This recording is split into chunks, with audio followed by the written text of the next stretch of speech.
हर खबर जिम्मेदारी के साथ, मैदान से सीधी रिपोर्ट, न्यूज एरा के साथ। न्यूज एरा, अब सच आपके द्वार। यहाँ की जनता का मैं आभारी हूँ। मुझे तो अभिनंदन इनका करना चाहिए जिन्होंने मुझे ओबरा की सेवा का मौका दिया, यहाँ का दिल सेवक होने का मौका दिया।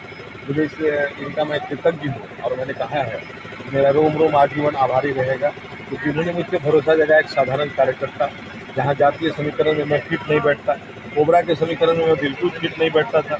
लोग आप भी जानते हैं कि चुनाव में जाति पाति के नाम पर वोट देते हैं। लोगों ने जाति, धर्म और पार्टी की दीवारों को तोड़ करके मेरे प्रति जो भरोसा जगाया है, उसके लिए मैं जनता का आभारी हूँ। और मैं संकल्पित हूँ इस जनता के लिए, मैं इनके कामों के लिए संकल्पित हूँ और मैं इनके लिए रात दिन जाग करके काम करने के लिए तैयार हूँ। मैं चाहता हूँ कि मैं इनके सेवक के तौर पर ही जाना जाऊँ और इनकी सेवा करता हूँ।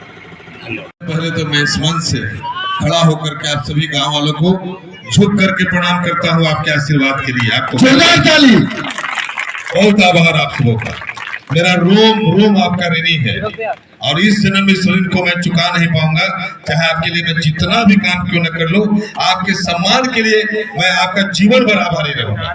यहाँ इस कार्यक्रम का आयोजन करने वाले और पूरे चुनाव सुबह 8 से रात 12 बजे तक मेरे साथ कदम से कदम मिला करके चलने वाले मेरे बड़े भाई, मेरे मित्र आदरणीय डब्लू तिवारी जी, यहाँ उपस्थित मेरे बड़े भाई, मेरे दोस्त, मेरे सखा और पिछले चुनाव में भी कमांडो की तरह आगे आगे चल करके मेरा सारथी के तौर पे काम करने वाले और वर्तमान चुनाव में भी मजबूती से मेरे साथ खड़े रहने वाले आपके घर के, आपका बेटा, आपका भाई, आपका लोकप्रिय साथी आदरणीय मोनी बाबू, जो आपके पैक्स के अध्यक्ष भी हैं, यहाँ उपस्थित मेरे अभिभावक तुल्य, मेरे पिता के मित्र ललन चचा, जो भूया गांव के रहने वाले हैं और पूर्व पंचायत समिति सदस्य हैं, पूर्व पंचायती सदस्य और ललन चचा के साथ ही उनके बोर्ड में रहने वाले मनोज तिवारी जी, मेरे अभिन्न मित्र, मेरे बड़े भाई, मेरे मार्गदर्शक और राजनीति में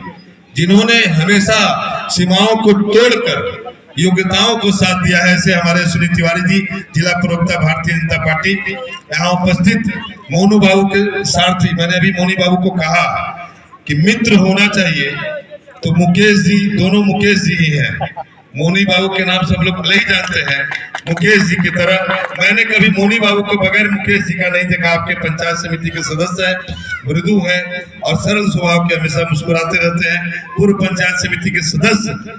और यह सौभाग्य है कि इतने सारे लोग, राजनीति का मतलब यही होता है, राजनीति का मतलब यह सबसे ज्यादा सड़कें आपके विधानसभा को मिला है।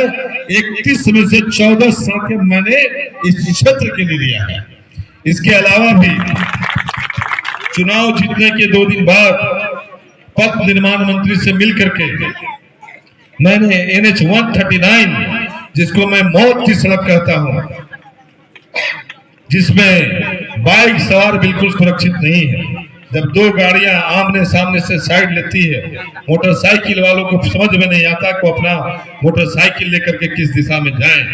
उनके लिए 3-3 फीट सड़क का चौड़ीकरण का कार्य माननीय पथ निर्माण मंत्री जी ने नितिन गडकरी जी के साथ मिलकर के स्वीकृत कराया और इसके लिए उन्होंने विधानसभा में बकायदा वक्तव्य दिया और मैंने अपने भाषण में विधानसभा में इसके लिए उनको आभार भी प्रकट किया था। मैंने सबसे ज्यादा सड़कें आपको, आपके इस क्षेत्र को ला करके देने का प्रयास किया है। RWD को, स्टेट हाईवे को, सबको लिखा गया है। 3 पुल पिसाय से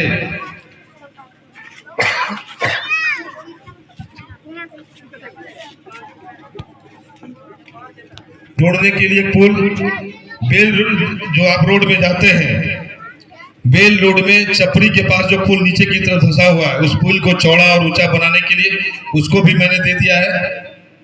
दाऊद नगर में जो प्रमोद सिंह चौक है, जो अंछा का रोड है, उस रोड को थाना तक 4 लेनिंग के लिए मैंने दे दिया है, रामविलास पासवान चौक तक। ये सारा काम अभी तुरंत होने वाला है। 5 साल मैं रुकूंगा नहीं, मैं थकूंगा नहीं, आपके विश्वास को टूटने नहीं दूंगा, आपके साथ मैं मजबूती से खड़ा रहूंगा, आपके साथ मेरा संवाद चलता रहेगा। आपके लिए मैं संकल्पित हूँ। इतना ही कहकर के आपके अभिनंदन के लिए ढेर सारा हृदय से आभार प्रकट करते हुए मैं आपका सेवक बनकर के आपके बीच रहने की संकल्प के साथ अपने वाणी को विश्राम देता हूँ। धन्यवाद।